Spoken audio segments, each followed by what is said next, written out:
আমলা হচ্ছে প্রজাতন্ত্রের কর্মচারী। তা আমি কোনো অবস্থাতে আমলাদেরকে তাদের জন্য দায়ী করতে পারি না। Chief executive of the ministry is the minister, he is the chief executive.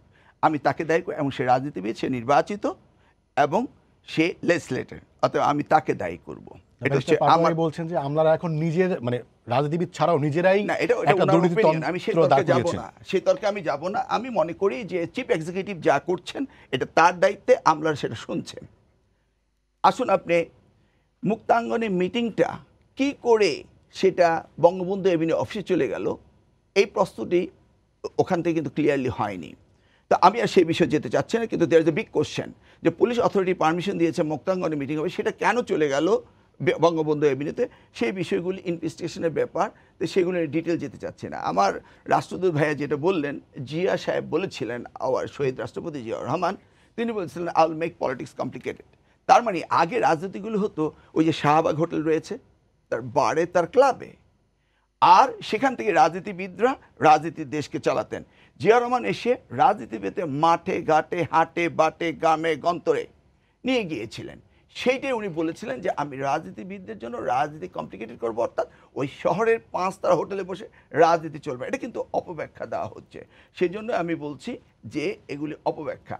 আসুন, আপনার পুলিশে যে মামলার কথা বলা হয়েছে, আমাকে 37টি মামলা দেওয়া হয়েছে কচুয়ায়। আমি এমপি থাকা অনুযায়ী সময় আমি ভ্যানিটি ব্যাগ ছিনতাই করেছি, আমি এবং আমার স্ত্রী। আমি মন্ত্রী থাকা অবস্থায় হ্যারিকে থমাসের সাথে ঢাকার শেরাটন হোটেলে মিটিং করা অবস্থায় আমি এখানে ছিলাম, এবং আমাকে বলা হয়েছে আমি সেখানে গিয়ে ভ্যানিটি ব্যাগ ছিনতাই করেছি। আমি মোবাইল, সিকো, গড়ি হতে শুরু করে সমস্ত ছিনতাই করেছি। 3টি জিনিস আমি করি। একটি ইফটিজিংয়ের মামলা দেওয়া হয়নি, মসজিদের জুতা চিরের মামলা দেওয়া নেই, এই 2টি ছাড়া আর সব মামলা আমাকে দেওয়া হয়েছে। এই যে কচুয়া থানার প্রত্যেকটি ওসি আমাকে মামলা দিল, এই যে ইনভেস্টিগেশন অফিসারগুলো আমাকে গিয়ে ইনভেস্টিগেশন করলো, এই যে আমাকে রিমাইন্ডে না হলো, এটার জন্য কি আমি প্রত্যেকটি ওসি এসপিকে দায়ী করব? না, দায়ী করব পলিটিক্যালি যে এম্পাওয়ার্ড করেছিল ওসিকে, তাকে। আপনি তো জানেন এই যে পরিমণির মামলা নিয়ে যে সিআইডি এডিশনাল ডিআইজি, ওনাকে রিটায়ারমেন্টে, ফোর্স রিটায়ারমেন্টে পাঠিয়ে দেওয়া হয়েছে, আপনি তো দেখেছেন নিশ্চয়ই। তাহলে এইটাই যদি হয়ে থাকে দেশের ভিতরে, ফোর্স রিটায়ারমেন্ট কেন? তাকে বিচারে নিতে পারতো, কিন্তু ফোর্স রিটায়ারমেন্ট দেওয়া হয়েছে। তাহলে আমি বলতে চাচ্ছি যে এই বিষয়টি যদি বেরিয়ে আসতে হলে আপনি কী করতে হবে, সেটা আমাদের রাজনীতিবিদদের সমাধান করতে হবে। আপনি দেখুন ইউনাইটেড স্টেটস অফ আমেরিকাতে, সেখানে প্রত্যেকটি লোকই পুলিশ অফিসার, সেখানে কোনো কনস্টেবল নেই। যদি কোনো পুলিশ অফিসার কোনো একটি মামলা নেয়, মামলাটা সে নিজে ইনভেস্টিগেশন করে নেয়, এবং মামলাটা ভুল হতে পারে না।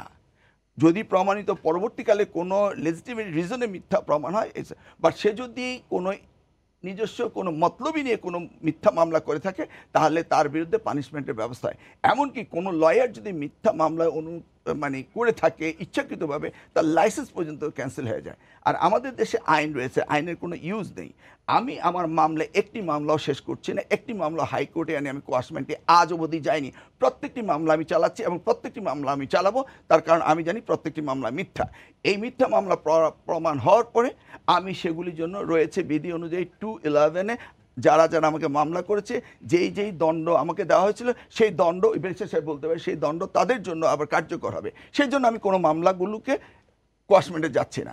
ইট ইজ মাই ইন্টেনশন যে আগামী দিনে যেন পুলিশ আর কোনো মিথ্যা মামলা না নেয়। আমাকে যতগুলি পুলিশ অফিসার মিথ্যা মামলা দিয়েছে, প্রত্যেকটি মামলা আমি মিথ্যা প্রমাণ করে পরবর্তীকালে তাদের বিরুদ্ধে আইনগত ব্যবস্থা নেওয়ার ব্যবস্থা হবে, যদি আল্লাহ কোনোদিন এই দেশে গণতন্ত্র ফিরিয়ে আনে। আর যদি না নিয়ে আসে, নাই।